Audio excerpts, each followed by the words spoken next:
rumbling around underneath. But the actual wet track feels more weighty. I'm trying to retune myself after that last one.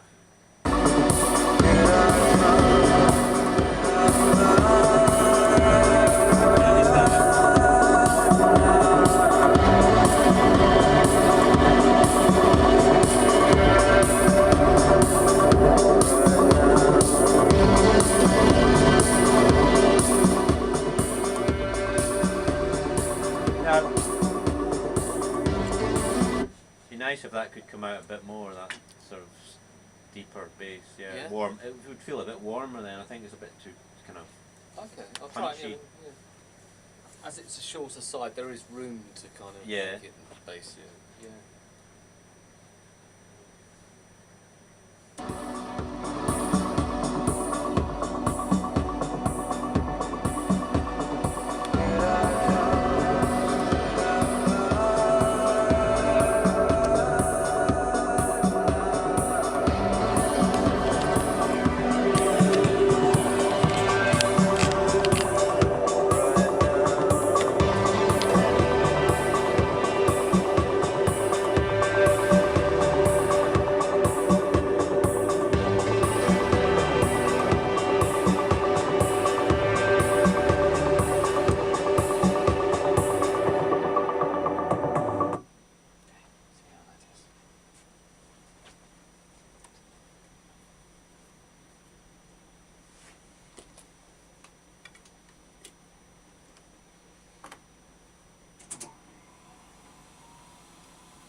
But it was Vic that built this one underneath the Dymo label one.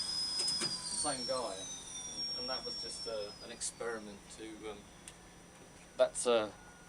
I used to work with an EMI equalizer. It was like a 50s thing. Great, like the ones you would have at Abbey Road. Big big knobs on and stuff, and big light controls.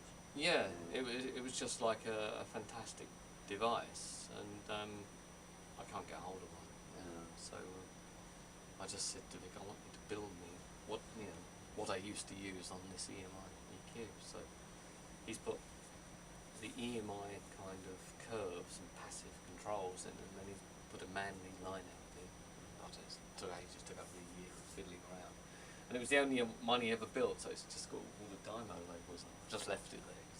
But he went on to build this, you see, which is kind of, there are certain similarities somehow.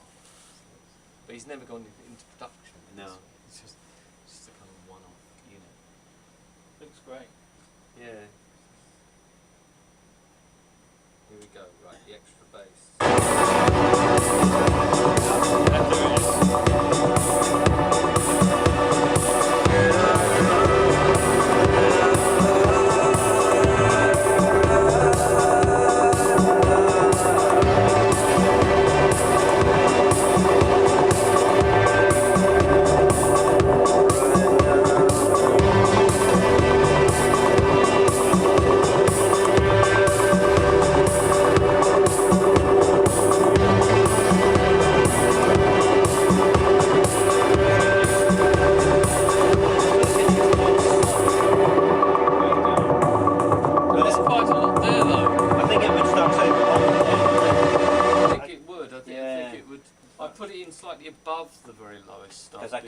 already here. Is there's sort of Breaker.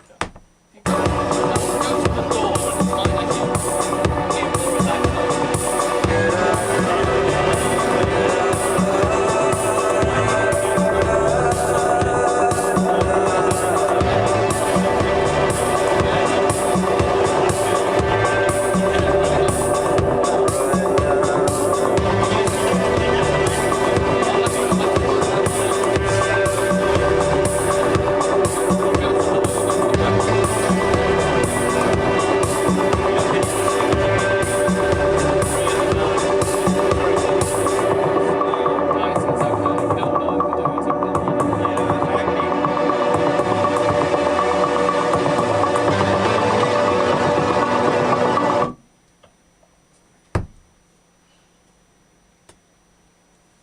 Well, that track started 6 months ago, Mm. and he's put a digital version of it. Yeah, which is completely different. Yeah. And then I redid this 2 days ago, so it took me 2 days to do this version. It's just there's some elements of the bass that sound the same. The vocals sound the same. Bassline is the same, the vocals are the same. Yeah, the rest. You. It won't be this heavy on the CD, presume. Or is it? No. On the download version. No. Well, I don't know actually. It's pretty beefy. Is it? Yeah. Oh, it's even heavier, wasn't it? Yeah. Yeah. It's a completely different version. It was Yeah. more like a sort of dubstep It had track. more of a feel of the Oh, first right, track okay. going on with Did it? Yeah, Oh, like right, that, okay. the sort of pushing, pulling bass thing.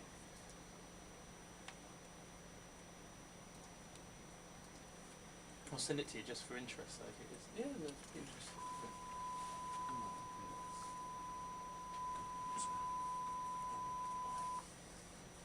On here, I want to just cut across this section. You know, intros Yeah. and outros are fine. But, and the antiphase map of this was absolutely fine. It's the other one that had the ups and downs.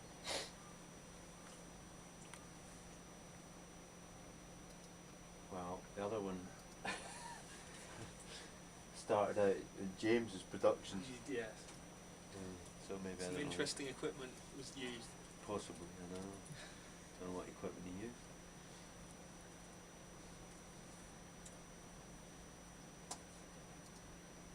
Okay. It's very handy doing that map, just to see.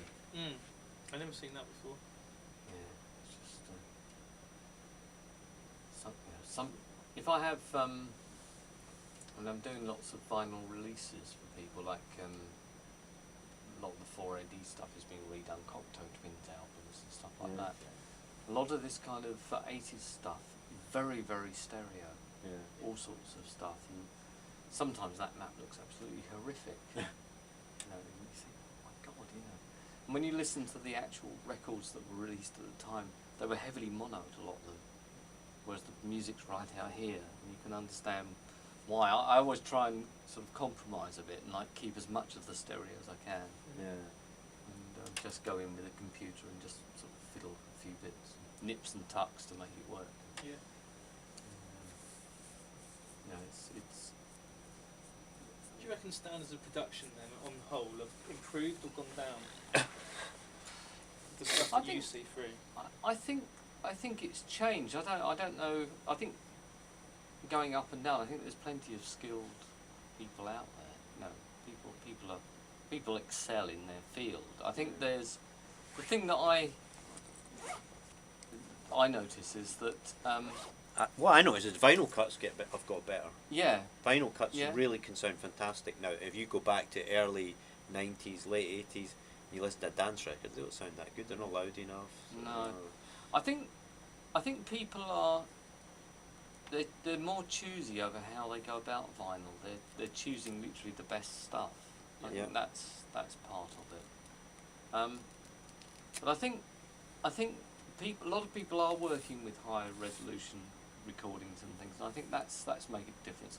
There's almost if if you have too much stuff that's just CD resolution on vinyl, I know this is, but this seems to have kind of grown out to another sound when I cut it. But some recordings don't do this. They sound very plain and very restricted, and maybe it's because people use digital limiting devices that maybe wipe all the transients off. And There's a stuff friend like of that. mine in Berlin. He's a brilliant producer, but when he does his tracks, they're so meticulously kind of tight sounding, and they do always. When he cuts to the vinyl, it sounds like a CD as well. So it sounds quite weird for me. But it's the way he produces stuff. Yeah, is- some people's stuff is like that. Yeah. I mean, I like it slightly more rough and ready. I do, sound. yeah. It sort of suits it. So yeah, I think vinyl. What is on vinyl is generally better. The standard Yeah. of it is better. 'Cause, you know, the DAWs of today are so much more well equipped, and you know you can get a better resolution out of Logic, for example, Yeah, than you ever that's used to right. be able to. But it's whether people are utilising that. Yeah, it's just encouraging people to kind of think for that next generation of recordings. Really. So I've got a bit of a sore throat coming today. Uh-oh. You have. Yeah, I've had the cold for the last few days. yeah. I've done very well this winter. I haven't caught a single thing, and now it's the weather's warming up a bit. It's a change because I noticed I went on the bus yesterday into the city in London. Everyone on the bus had the cold. Oh right, okay. Yeah. So not just me. Yeah, it's a change of seasons, I think. Yeah.